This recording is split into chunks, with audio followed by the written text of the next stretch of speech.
বাংলাদেশের মানুষের কাছে রণবীর কাপুরের ক্ষমা চাওয়া উচিত যে সে বাংলাদেশের ডিরেক্টরদেরকে অ্যানিমাল ফিল্মটা দেখাইছিল। ঠিক একইভাবে পেপ গার্দিওলার বাংলাদেশের মানুষের কাছে এবং বাংলাদেশের ফুটবলের কাছে ক্ষমা চাওয়া উচিত that he introduce the idea of false nine. সেই যে ফলস নাইনের ধারণা শিখাইছে ভাই, বাংলাদেশ যে ফলস নাইন থেকে বাইরে হতে পারতেছে না। ফলস নাইন মানুষ কখন খেলায়?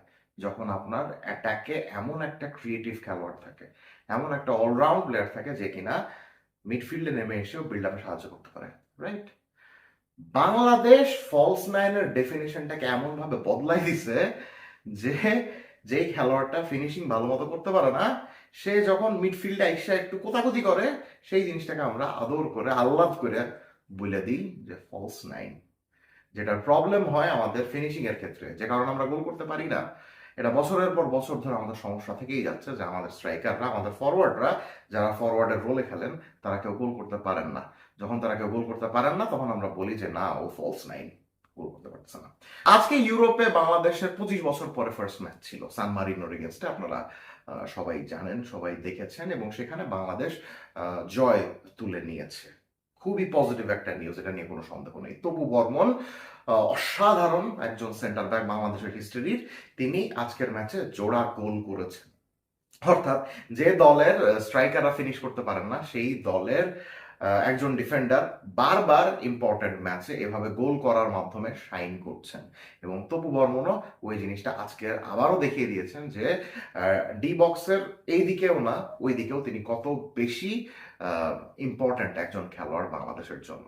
টমাস ডুলির আন্ডারে ফার্স্ট ম্যাচে, এটা অফকোর্স বাংলাদেশের নতুন কোচ টমাস ডুলির আন্ডারে ফার্স্ট ম্যাচ ছিল।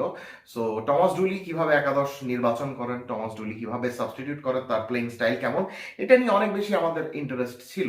এবং সেই ইন্টারেস্টটা অনেক ক্ষেত্রেই পূরণ হয়েছে এবং অনেক ক্ষেত্রেই পূরণ হয়নি। সবার ফার্স্টে একাদশ নিয়ে একটু কথা বলা যাক।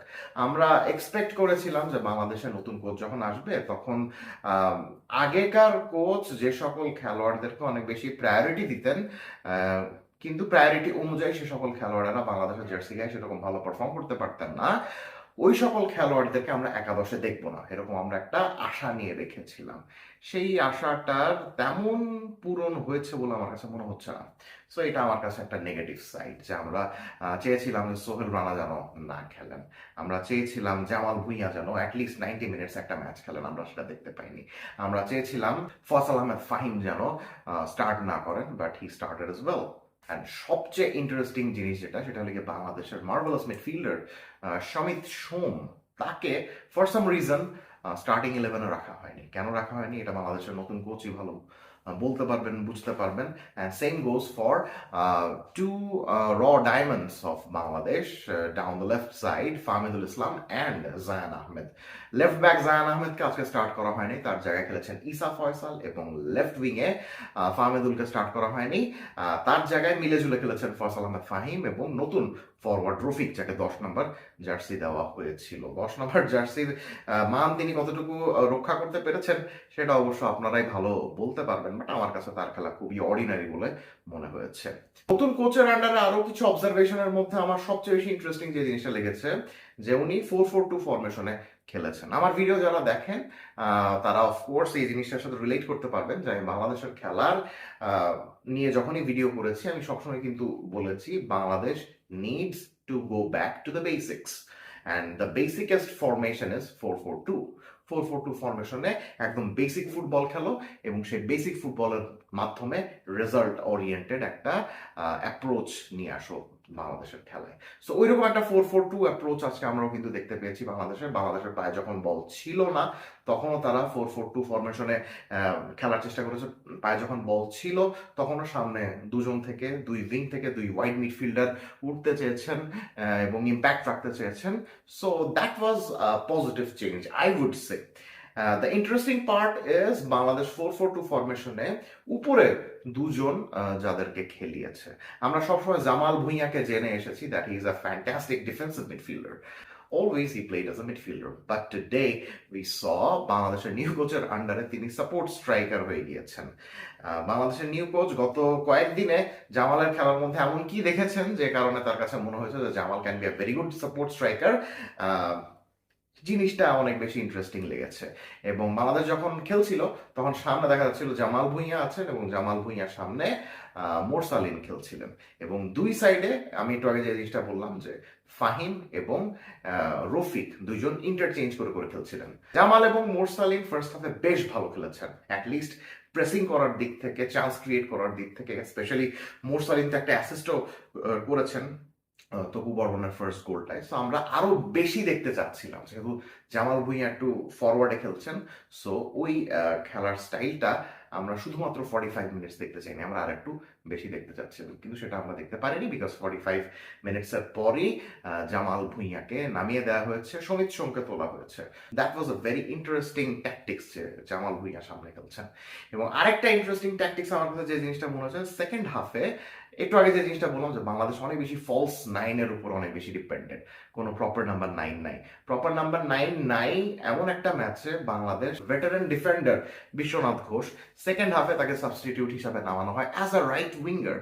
That is a very curious change from বাংলাদেশের নিউ কোচ টমাস ডুলি, বিকজ এর আগে আমরা বিশ্বনাথ ঘোষকে ডিফেন্সে বিভিন্ন জায়গাতে খেলতে দেখেছি, সেটা রাইট ব্যাক হোক, লেফট ব্যাক হোক, right centre back, left centre back, এই সকল জায়গাতে খেলতে দেখেছি। But today he played as a right winger এবং তিনি যে খারাপ খেলেছেন আমি এই জিনিসটা বলবো না। So that was a very positive change, যে ডুলির কাছে মনে হয়েছে যে বিশ্বনাথ ঘোষের ফিজিক্যালিটি ওই ক্ষেত্রে ইউজ করা যেতে পারে যাতে উনি সামনে গিয়ে একটু নুইসেন্স ক্রিয়েট করতে পারেন, একটু কেওস ক্রিয়েট করতে পারেন। মাঠে নামার সঙ্গে সঙ্গে আমরা দেখেছিলাম যে বাংলাদেশের ডিফেন্স থেকে একটা বল উড়ে এসে রাইট উইং বরাবর চলে যায় এবং ওই বলটাকে চেইস করে বিশ্বনাথ ঘোষ প্রায় একটা গোল করে বসেছিলেন। কিন্তু উনি যখন শটটা নিয়েছেন তখন আমরা বুঝতে পেরেছি যে না, তাকে আসলে রাইট উইংয়ে খেলাইলে কি হবে, সে তো ফরওয়ার্ড না, সে তো ডিফেন্ডার, যে কারণে তার ফিনিশিংটা ঠিকঠাক মতো হয়নি, বাংলাদেশ তখন কিন্তু গোল করতে পারেনি। তবে ইন্টারেস্টিং জিনিস যেটা হয়েছে 86 মিনিটে আমাদের তপু বর্মন যখন সেকেন্ড গোলটা করলেন তখন সেকেন্ড গোলের অ্যাসিস্টটা কিন্তু ওই বিশ্বনাথ ঘোষের মুভমেন্ট, বিশ্বনাথ ঘোষের ওই ফরওয়ার্ড সার্জিং রানস এবং ওই বক্সের মধ্যে প্রেজেন্স, তার শুটিং, তার এনার্জি জেনারেশন, এগুলোর জন্যই কিন্তু গোলটা এসেছে। ওইখান থেকে জোরে উনি কিকটা করেছিলেন বলে এবং সেখান থেকেই তপু বর্মন হেড করে বাংলাদেশকে একটা খুবই সুন্দর জয় এনে দিয়েছেন। So plus point minus point অনেক জিনিসই রয়েছে এই ম্যাচে এবং আমার কাছে মনে হয় না যে কোচ টমাস ডুলি এমন গ্রাউন্ড ব্রেকিং কোনো কিছু করে ফেলেছেন এই ম্যাচের মধ্যে যে কারণে আমরা গলা ফাটিয়ে বলতে পারি যে না, সামনের আরো 1-2 বছরের জন্য হলেও অ্যাটলিস্ট এই কোচকে আমাদের লাগবে, যেটা কিনা হয়তো আমরা তার কাছ থেকে দেখতে চেয়েছিলাম যে তিনি হয়তো বা কিছু সাহসী সিদ্ধান্ত আমাদেরকে দেখাবেন in terms of choosing the main 11, in terms of choosing the substitutes and all, but সেই জিনিসটা আমরা দেখিনি। And last but not the least we have to talk about Mitul Marma. তিনি ক্রমাগত সেম ভুল করে যাচ্ছেন। He was a very talented goalkeeper, but last কয়েক বছর আমার মনে হয় না তার সেরকম ইম্প্রুভমেন্ট কিছু একটা হয়েছে, বিকজ উনি ফার্স্ট গোলটা খেয়েছেন নিয়ার পোস্টে এবং লাস্ট মোমেন্টে এক্সট্রা টাইমে প্রায় আবারও তার স্লিপারি হ্যান্ডসের জন্য আবারও বাংলাদেশকে সেকেন্ড গোল হজম করিয়েই দিচ্ছিলেন। কপাল ভালো, বলটা একদম সম্পূর্ণ লাইন ক্রস করেনি। লাইন ক্রস করলে কিন্তু আজকে বাংলাদেশের জিততে হয় না, বাংলাদেশ 2-2 গোলে ড্র করে বসে। রাইট ব্যাক সাদউদ্দিনের কথা বলতে হয়, তাকে নিয়ে অনেক সমালোচনা হয়, but we should acknowledge the fact as well যে গত কয়েক ম্যাচে he has been very good, he is improving. And বাংলাদেশের ফরওয়ার্ডরা যে গোল করতে পারেন না, এই আফসোসের পাশাপাশি আরো একটা আফসোস যেটা জন্মাচ্ছে সেটা হলো গিয়ে সান মারিনোর মতো 211 নম্বরে থাকা একটা দেশের এগেনস্টেও বাংলাদেশ রেগুলারলি অফসাইড ট্র্যাপে পড়ছে। অন্তত গোটা ম্যাচে 4 থেকে 5টা ইনস্ট্যান্স এরকম দেখেছি যেখানে বাংলাদেশের ফরওয়ার্ডরা আগে থেকে দৌড়ে চলে যাচ্ছিলেন এবং সান মারিনোর পেতে রাখা অফসাইড ট্র্যাপে বারবার পড়ছিলেন, যে কারণে বাংলাদেশ কিন্তু আরো বেশি গোল করতে পারেনি। সো এই সকল ছোটখাটো জিনিসপত্রগুলো তো ঠিক করতে হবেই, plus I would really very like to see our new coach be bold. যদিও বোল্ড হওয়ার সুযোগ তিনি সেরকম পাবেন না, বিকজ আমার জানা মতে সামনে বাংলাদেশের সেরকম কোনো ম্যাচ নেই।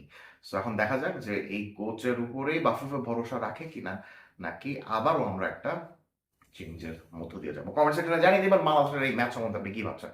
Let's have a discussion.